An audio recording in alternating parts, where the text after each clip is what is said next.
Kalinga TV reporter दीदी कार्यक्रम में गोटे दिन रिपोर्टिंग मत सुजोग मिलू मु प्रकृति नायक कलिंग टीवी को धन्यवाद जनावि। कोटी ओडिया आराध्य ठाकुर होउछंती श्री जगन्नाथ। ସେହି ଜଗନ୍ନାଥଙ୍କର ମହିମାର ପ୍ରଚାର ଓ ପ୍ରସାରଣ ନିମନ୍ତେ ପୋଲସରା ଅଞ୍ଚଳରେ ଆୟୋଜିତ ହୋଇଛି ଶ୍ରୀ ଜଗନ୍ନାଥ ପାଞ୍ଚରାତ୍ର ଓ ବିଶ୍ୱଶାନ୍ତି ପଞ୍ଚକୁଣ୍ଡୀୟ ମହାଯଜ୍ଞ, ଯାହାର ମୁଖ୍ୟ ଆକର୍ଷଣ ସାଜିଛି ଶ୍ରୀ ଜଗନ୍ନାଥଙ୍କର 24 ବେଶ। ଶ୍ରୀ ଜଗନ୍ନାଥ ଚେତନା ଜାଗରଣ ସଂଘ ଶ୍ରୀ ଜଗନ୍ନାଥ ସଂସ୍କୃତି ସମ୍ପର୍କରେ ସଚେତନତା ସୃଷ୍ଟି କରାଇବ। ଏହି ମହାଯଜ୍ଞର ଆୟୋଜନ ପଛରେ କ'ଣ ରହିଛି ଉଦ୍ୟମ, ଆସନ୍ତୁ ଜାଣିବା ଏହି ରିପୋର୍ଟରେ।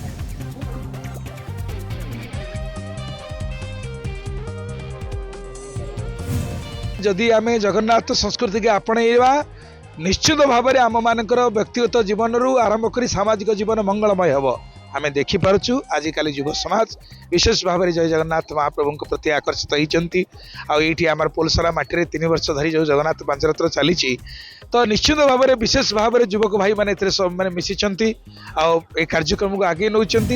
यही श्री जगन्नाथ चेतना जागरण उद्देश्य एकमात्र हूँ भगवान श्री जगन्नाथ को भल पाइबा एवं जगन्नाथ मोर बोली चिंतन करना करवा एवं यही चिंतन माध्यम आमर भक्ति सृष्टि एवं भगवत भाव भीतर रही आमर जीवन को दिव्य जीवन में परिणत करी परम आनंद को प्राप्ति करवा।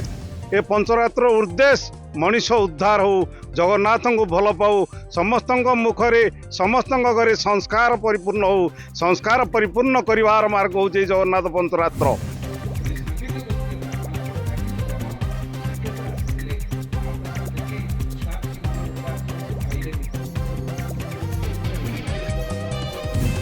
चौबीस बेश आमर होती पोलसरा 24 बेश दर्शन कर समस्ते भगवान बाणी शुणापी आम आसचु बाबा सत्यनारायण महाराज को आनीचु पोलसरा प्रवचन देवे लोक को परिवर्तन करेंगे।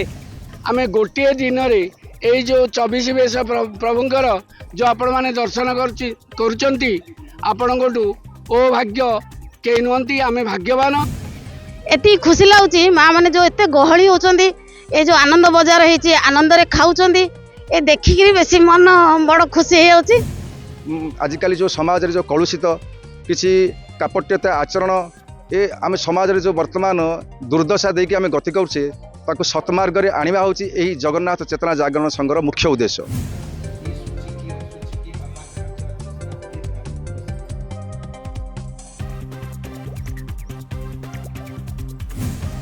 पांच दिन व्यापी आयोजित यह महायज्ञ कार्यक्रम में स्कंद पुराणर वार्ता और श्री जगन्नाथ चेतनार जागरण प्रचार और प्रसार होईछि।